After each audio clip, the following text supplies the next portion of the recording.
بسم اللہ الرحمن الرحیم۔ السلام علیکم محترم ناظرین، حضرت داؤد علیہ السلام کو اللہ تعالیٰ نے بہت سی خصوصیات سے نوازا تھا۔ اللہ تعالیٰ نے انہیں نبی بنایا۔ اللہ تعالیٰ نے انہیں خوبصورت اور مسحور کن آواز دی کہ جب بھی وہ تلاوت فرماتے تھے اللہ کے حکم سے انسان اور جنوں کے ساتھ ساتھ چرند پرند اور تمام جانور حتیٰ کہ پہاڑ بھی اللہ کی تسبیح کرتے تھے اور آپ کی تلاوت کے ساتھ وجد میں آ جاتے تھے۔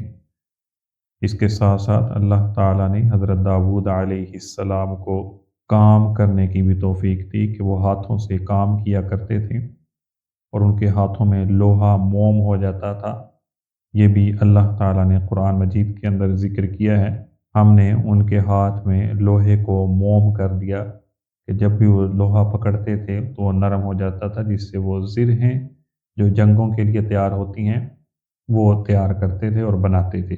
اس کے ساتھ ساتھ حضرت داؤد علیہ السلام بادشاہ بھی تھے، وہ وقت کے فیصلہ کرنے والے بھی تھے۔ ان کے فیصلے اللہ تعالیٰ نے قرآن مجید کے اندر بھی ذکر کیے ہیں۔ قرآن مجید نے حضرت داؤد علیہ السلام کے حکومت کے دور میں دو مقدمات کا خاص طور پر ذکر کیا ہے۔ جیسا کہ یہ معلوم ہے کہ حضرت داؤد علیہ السلام کو اللہ تعالیٰ نے بہت زیادہ فہم اور فراست عطا کی تھی، غور و فکر اور تدبر کی بہت زیادہ طاقت عطا کی تھی، اور فیصلہ کرنے کا ایک خاص ملکہ ان کو دیا گیا تھا۔ قرآن مجید نے اس خصوصیت کو فصل الخطاب کے نام سے تعبیر کیا ہے۔ واقعہ یہ ہے کہ ایک مرتبہ حضرت داؤد علیہ السلام کے پاس دو شخص ایک مقدمہ لے کر آئے۔ ان میں سے ایک نے کہا، میری تیار شدہ کھیتی کو اس کی بکریوں نے ختم کر دیا ہے اور تباہ کر دیا ہے، میرا پورا کھیت ختم ہو گیا ہے۔ دوسرے نے اس کا اعتراف کیا کہ ایسا ہی ہوا ہے۔ حضرت داؤد علیہ السلام نے اپنے علم و حکمت کے پیش نظر یہ فیصلہ دیا کہ مدعی کی کھیتی کا نقصان مدعا علیہ کے بکریوں کی قیمت کے قریب قریب ہے، لہذا یہ پورا غلہ بطور تاوان مدعی کو جس کا کھیت ختم کر دیا گیا ہے اس کو دیا جائے۔ حضرت سلیمان علیہ السلام جو ابھی کم عمر تھے اس وقت اپنے والد ماجد کے نزدیک ہی بیٹھے تھے۔ وہ کہنے لگے کہ اے ابا جان، اگرچہ آپ کا فیصلہ صحیح ہے، مگر اس سے بھی زیادہ مناسب ایک صورت یہ بھی ہے کہ مدعا علیہ جس کی طرف سے بکریوں سے نقصان ہوا ہے اس کا تمام ریوڑ مدعی کے سپرد کیا جائے تاکہ وہ اس کے دودھ اور اس کی اون سے فائدہ اٹھائے، اور مدعا علیہ سے کہا جائے کہ وہ اس مدت میں مدعی کے کھیت کی خدمت انجام دے، مدعی کے کھیت میں کام کاج کرے، اور جب کھیت کی پیداوار اپنی اصلی حالت پر آ جائے تو کھیت اس کے مالک کے سپرد کر کے اپنا ریوڑ واپس لے جائے۔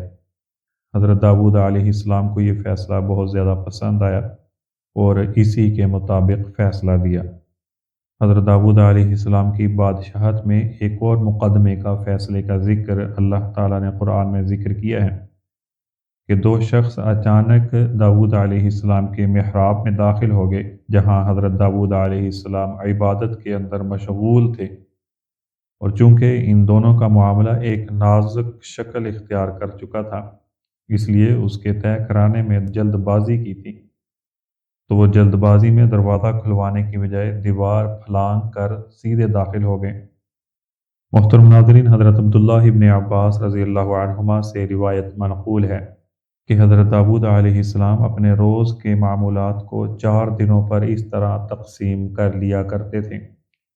ایک دن خالص عبادت الہی کے لیے ہوتا تھا، ایک دن مقدمات کے فیصلوں کے لیے ہوتا تھا، ایک دن بنی اسرائیل کے لیے تبلیغ کا ہوتا تھا، ایک دن خالص اپنی ذات کے لیے ہوتا تھا۔ تو یہ دونوں شخص جو دیوار پھلانگ کر محراب داؤد میں داخل ہو چکے تھے، تو یہ حضرت داؤد علیہ السلام کی عبادت والے دن آئے اور وہ بھی دیوار پھلانگ کر آئے۔ حضرت داؤد علیہ السلام نے اچانک خلاف معمول اس طرح دو انسانوں کو موجود پایا تو وہ گھبرا گئے،